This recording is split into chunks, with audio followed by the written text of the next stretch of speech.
سوال دا یو ورور کړی دی چې یو زنانه د خاوند نه طلاق وغواړي چې دې ته خلع ویل کېږي، نو په دې زنانه باندې هم عدت داسې دی لکه څنګه چې هغه زنانه باندې دی کومه چې طلاق کړی شي د خاوند د طرف نه. نو طلاق او خلع کې فرق دی. خلع هغه چې زنانه د خاوند نه طلاق وغواړي چې ما طلاق کړه، او یو هغه طلاق دی چې خاوند یې د خپل طرف نه ورکړي. یو هغه چې د خپل طرف نه ورکړي خو واضح دی چې درې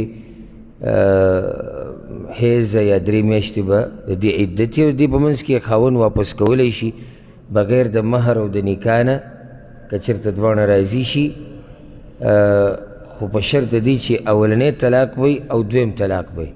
که چېرته دریم طلاق یې ورکړو نو د هغې نه بعد بیا نشي را واپس کېدی چې څو پورې د بل خاوند سره نکاح نه یې کړي او هغه بل خاوند بیا په خپله مرضۍ نه یې پرېښودي. خو د ورور سوال دا دی چې یو زنانه خلع وغواړي او خاوند وله یعنې هغه مطالبه پوره کړه، هغې ما پرېږده او خاوند پرېښوده، نو په دې باندې عدت شتي او که نه؟ جواب د دې مسلې دا یاد کوي چې هر هغه زنانه چې د خاوند نه جدا شي، که هغه په طلاق سره جدا کېږي، که هغه په خلع سره جدا کېږي، او که هغه په وفات سره جدا کېږي، په دوی باندې عدت دی. یعنی چې یو ښځه خاوند یې مړ شو نو 4 میاشتې 10 ورځې به تېروي. طلاق کړه خاوند نو دا به 3 حیضه عدت تېروي، او که چېرته مهواري نه راځي بیا به 3 میاشتې عدت تېروي، الا که چېرته طلاق یې د زنانه سره میلاوېدو نه مخکې ورکړی. لکه قرآن کې الله وایي یا ایها الذین آمنوا اذا نکحتم المؤمنات ثم طلقتموهن من قبل أن تمسوهن فما لكم عليهن من عدة تعتدونها. ای ایمان والو که چېرته تاسو د یو زنانه سره واده وکئ او هغه زنانه له بیا طلاق ورکئ مخکې د دې نه چې تاسو یې مسح کئ او تاسو ورسره میلاو شئ، یو ځای شئ ورسره، نو بیا په دې باندې څه عدت نشته. یعنې طلاق یې کړه بس وروسته پې عدت نشته چې دا به 3 حیض یا 3 میاشتې انتظار کړي. او خلع کې عدت چې دی د صحیح قول مطابق او د دلایلو په رڼا کې هغه دی چې دا زنانه به 1 حیض انتظار کوي، 3 نه 1 حیض. او حدیث کې د راځي عبدالله بن عباس رضی الله عنهما روایت دی چې د ثابت بن قیس بیبي چې کله د خپل خاوند نه طلاق وغوښتو د خپل خاوند نه، او هغه ورله طلاق ورکړو، ازاد یې کړه، نو رسول صلی الله علیه وسلم د ثابت بن قیس ښځې ته امر وکړو چې دا د 1 حیض انتظار وکړي، 1 حیض به عدت تېروي.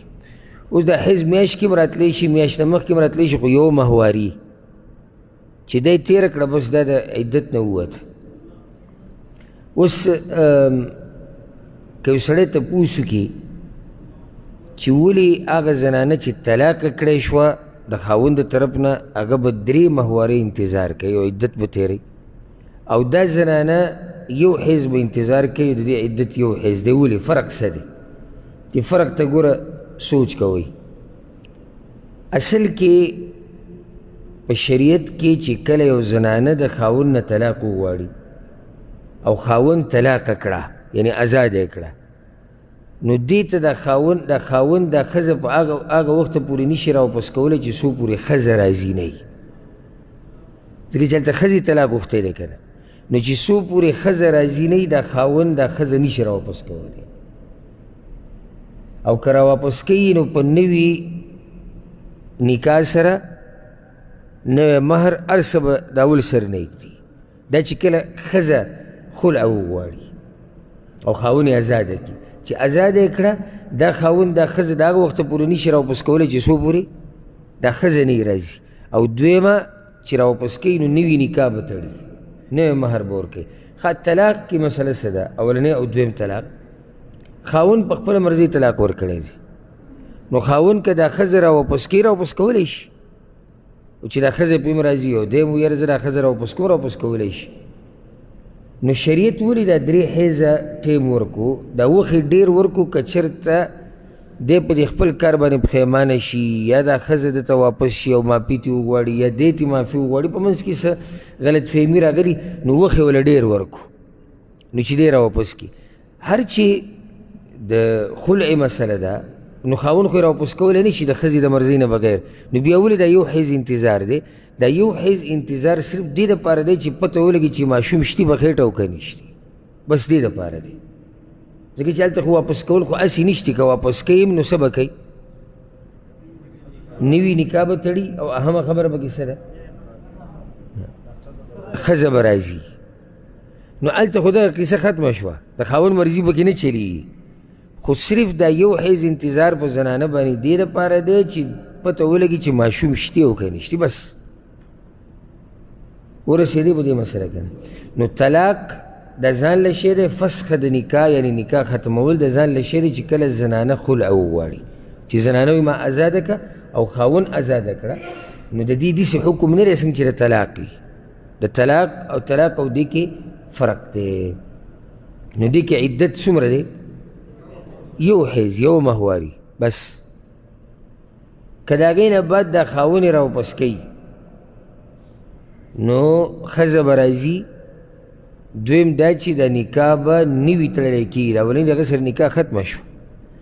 او دا فایده یاده کوي، دا ګورئ په هغه 3 طلاقو کې نه حسابېږي. ګورئ یعنې که یو سړی دی ښځې ته طلاق وغوښتو چې ما طلاق کړه او ده دا ښځه طلاق کړه، طلاق ورته موږ وایو اصل کې دا فسخ د نکاح د ختمول دي او د نکاح ختمه کړه. صحیح شو؟ بیا څه وخت بعد ښځه او سړی راضي شو، نوي نکاح یې وتړله، نو دې سره څو طلاقه دي چې ورکولی شي؟ 3 طلاقه دي.